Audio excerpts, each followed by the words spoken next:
Na história da humanidade, a gente vê muitas figuras que buscaram poder.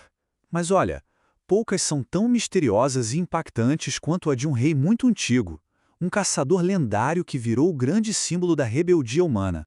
Essa pergunta leva a gente lá para o comecinho de tudo, para uma era logo depois do Grande Dilúvio. A humanidade estava se reerguendo, sabe? E bem no meio desse mundo novo surge uma figura imponente.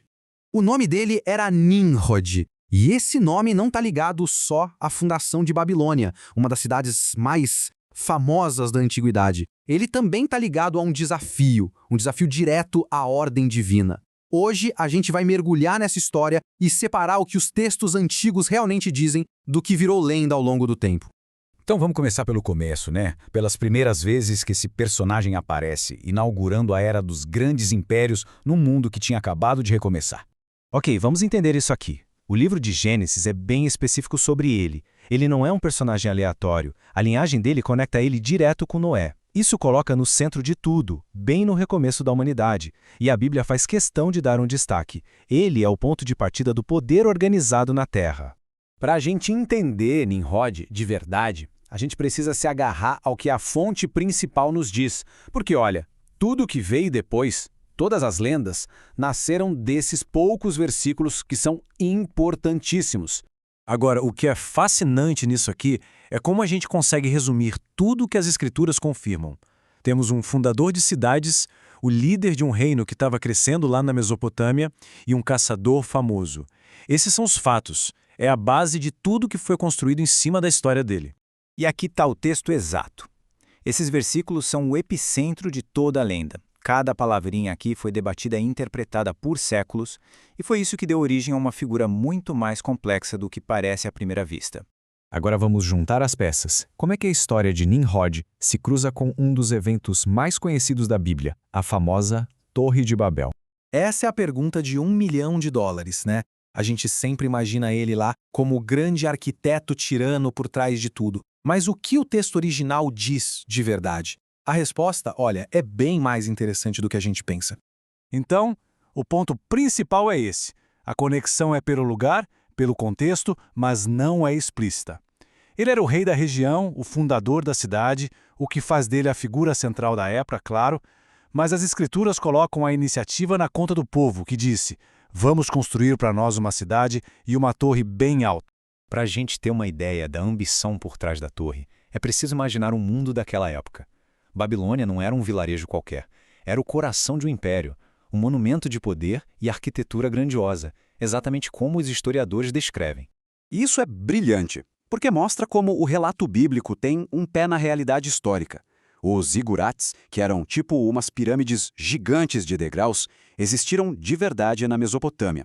E a descrição dos materiais em Gênesis, tijolo no lugar de pedra e piche como argamassa, bate certinho com as técnicas de construção daquela época e daquele lugar. Bom, se a Bíblia fala tão pouco, de onde é que veio essa imagem toda de Nimrod como um tirano que desafiou a Deus? É aí que a tradição e outros textos entram em cena para preencher as lacunas e, claro, aumentar o mito. Esse comparativo aqui deixa tudo bem claro. As histórias sobre Semíramis, sobre a morte violenta dele, sobre ele se declarar um deus, nada disso está no texto original. Essas histórias aparecem depois, em fontes como o Talmud judaico e nos textos de historiadores antigos, que tentaram dar mais profundidade e significado para o personagem. E essa citação do historiador Flávio Joséfo lá do primeiro século é chave. Ele interpreta as ações de Nimrod não como uma simples liderança, mas como um plano para substituir a autoridade de Deus pela autoridade dele. É essa visão que praticamente carimbou a imagem de Nimrod como o grande rebelde da história. Certo. Agora, vamos juntar tudo. Por que, afinal, Nimrod virou esse símbolo tão forte de rebeldia? A maior pista talvez esteja escondida no próprio nome dele. E aqui está o pulo do gato. O nome Nimrod vem da mesma raiz do verbo hebraico para rebelar. É quase como se o destino e o legado dele já estivessem no nome. Ele é, literalmente, o rebelde. Esse detalhe da língua original é muito importante. A palavrinha hebraica usada ali pode significar na presença de, mas também pode significar contra ou em desafio a. Se a gente juntar isso com o significado do nome dele e com o contexto da Torre de Babel, a interpretação de que o poder dele era uma oposição a Deus ganhou muita força. No fim das contas, a essência do legado dele é essa. A história de Nimrod, tanto a parte real quanto a lendária, se tornou um grande alerta sobre a ambição humana, sobre o orgulho de uma civilização que acha que consegue alcançar o céu com as próprias mãos.